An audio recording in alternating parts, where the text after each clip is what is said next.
यहाँ हम इस टॉपिक में पढ़ेंगे विद्युत धारा किसे कहते हैं। तो जैसे कि परिभाषा है, चालक के किसी क्षेत्रफल से एकांक समय में प्रवाहित कुल आवेश को विद्युत धारा कहते हैं। जैसे यहाँ पर हमने देखा है, एक ओम का एक परिपथ बना हुआ है, ये बैटरी है तथा ये एक चालक इसमें दिखाया गया है तथा इसमें जो धारा की दिशा है वो बाह्य इस परिपथ में बैटरी के धन सिरे से बैटरी के ऋण सिरे की ओर को प्रवाहित होती है। इस चालक को अगर हम बड़ा करके देखें तो इस चालक की आंतरिक संरचना में आप देख रहे हैं कि एक हमने लाल रंग से एक क्षेत्रफल दिखाया है जो इस चालक के बीचों बीच है और इस क्षेत्रफल से होकर कुछ आवेश, ऋणात्मक आवेश दाएं से बाईं दिशा में जा रहे हैं, जबकि धारा की दिशा दाईं ओर को है। हम जानते हैं कि जो इलेक्ट्रॉन है उनकी दिशा की विपरीत दिशा में ही वैद्युत धारा प्रवाहित होती है। क्योंकि ये वाला किनारा बैटरी के पॉजिटिव से जुड़ा है और ये ऋण से जुड़ा है, तो इसमें वैद्युत क्षेत्र की दिशा इस ओर होगी और इलेक्ट्रॉन हमेशा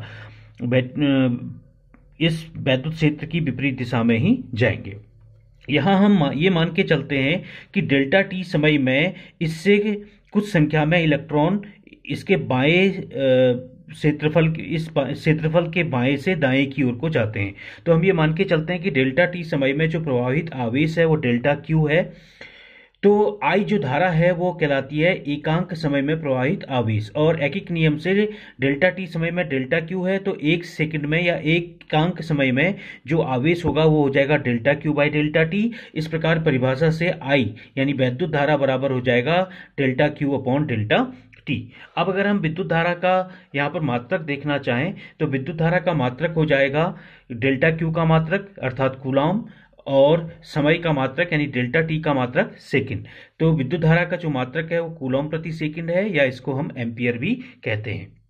अब हम 1 एम्पियर की परिभाषा कैसे दें या 1 एम्पियर को कैसे हम एक्सप्लेन करें, उसके लिए हम ये देख रहे हैं कि हमारे पास है वैद्युत धारा I बराबर डेल्टा क्यू बट्टे डेल्टा टी, अर्थात एकांक समय में प्रवाहित होने वाला आवेश। यदि डेल्टा क्यू का मान हम 1 कूलॉम ले लें और समय डेल्टा टी 1 सेकंड ले लें, अर्थात इस जो हमने चालक दिखाया है, इस चालक के इस क्षेत्रफल से, अनुप्रस्थ काट के क्षेत्रफल से 1 सेकंड में अगर 1 कूलॉम आवेश दाएं से बाईं ओर चला जाता है, यानी इसके इस छोर से इस छोर चला जाता है, तो उस स्थिति में I बराबर हो जाएगा 1 कूलॉम बट्टे 1 सेकंड, अर्थात 1 कूलॉम प्रति सेकंड यानी 1 एम्पियर। तो इसकी परिभाषा क्या होगी? यदि चालक की अनुप्रस्थ काट से, जो हमने लाल रंग से दिखाया था, 1 सेकंड में 1 कूलॉम आवेश प्रवाहित होता है, तो प्रवाहित होने वाली धारा का मान 1 एम्पियर होगा। इसे ही हम 1 एम्पियर की परिभाषा कहते हैं। अब हम ये देखना चाह रहे हैं कि विद्युत धारा की दिशा को हम कैसे प्रदर्शित करें, ऋण आवेश के प्रवाह की दिशा में या धनावेश के प्रवाह की दिशा में। तो जैसा कि हम यहाँ देख सकते हैं बाईं ओर को, तो आप बाईं ओर के चित्र में देख सकते हैं कि मान लीजिए ये कोई चालक है, उसको हमने एक बैटरी के साथ जोड़ा है। इस चालक का ये सिरा धनात्मक आवेश है और ये सिरा ऋणात्मक है, तो इसमें जो वैद्युत क्षेत्र की दिशा होगी वो धन से ऋण अर्थात बाएं किनारे से दाएं किनारे की ओर को होगी।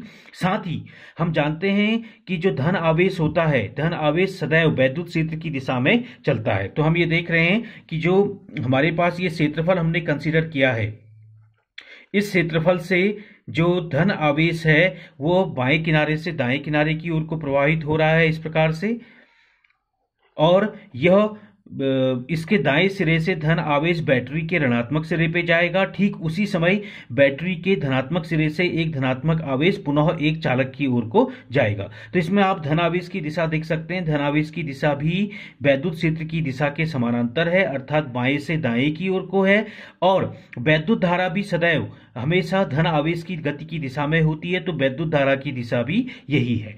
तो अगर हम इस चालक के बाएं सिरे को धनात्मक आवेश और दाएं सिरे को ऋणात्मक आवेश दें, तो धन आवेश जो है वो धन से ऋण की ओर को अर्थात दाईं ओर को, ई की दिशा भी दाईं ओर को, और विद्युत धारा की दिशा सदैव धन आवेश की गति की दिशा होती है, इसलिए ये भी दाईं ओर को होगी।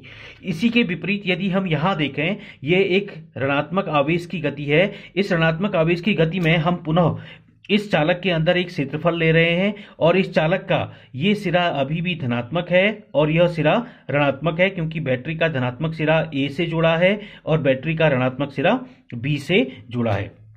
अब हम यहां पर देख सकते हैं कि जो ऋणात्मक आवेश, इसमें जो वैद्युत क्षेत्र की दिशा होगी वो धन से ऋण की ओर को होगी, अर्थात बाएं से दाईं ओर को होगी। और हम ये भी जानते हैं कि इलेक्ट्रॉन हमेशा वैद्युत क्षेत्र की विपरीत दिशा में चलता है, तो इलेक्ट्रॉन अब दाएं छोर से बाईं छोर की ओर इस प्रकार से तीर की दिशा में चलने लगेगा और यह इस क्षेत्रफल को पार करेगा। यहां पर इलेक्ट्रॉन की गति की दिशा जो है वो वैद्युत क्षेत्र की गति की दिशा के विपरीत है, अर्थात दाएं सिरे से बाएं सिरे की ओर को है। और वैद्युत धारा सदैव वैद्युत क्षेत्र की दिशा में होती है, तो आई की दिशा दाईं ओर को होती है। जैसे ही एक इलेक्ट्रॉन, यहां हम देख सकते हैं कि ऋणात्मक बैटरी के ऋणात्मक सिरे से इलेक्ट्रॉन निकला और यह इलेक्ट्रॉन इस प्रकार से चालक के अंदर प्रवेश करेगा दाएं सिरे से और बाएं सिरे की ओर को गति करेगा। बाएं सिरे से ए से ऋणात्मक आवेश पुनः निकल के बैटरी की ओर को जाएंगे। तो इस प्रकार से हम देख सकते हैं हमारा जो निष्कर्ष निकल के आया है, विद्युत धारा की दिशा सदैव वैद्युत क्षेत्र की दिशा में ही होती है, अर्थात वैद्युत क्षेत्र की दिशा में ही वैद्युत धारा होगी। यह धन आवेश के प्रवाह की दिशा में होती है, अर्थात वैद्युत धारा की दिशा, विद्युत क्षेत्र की दिशा और धन आवेश की दिशा सदैव एक सी होती है तथा ऋणात्मक आवेश की दिशा के विपरीत होती है, अर्थात वैद्युत क्षेत्र की दिशा और विद्युत धारा की दिशा एक दिशा में होती है और इलेक्ट्रॉन उसकी विपरीत दिशा में चलते हैं। धन आवेश वैद्युत क्षेत्र ई की दिशा में चलता है, जबकि ऋण आवेश वैद्युत क्षेत्र के विपरीत गति करता है। तो इस प्रकार से हम ये क्लियरली देख सकते हैं कि जो वैद्युत धारा की दिशा है वो ऋण आवेश की गति की विपरीत दिशा में होती है, जबकि धन आवेश की गति की दिशा के समानांतर ही वैद्युत क्षेत्र की दिशा और वैद्युत धारा की दिशा भी होती है। तो इसे हमें बहुत अच्छी तरीके से समझ लेना है।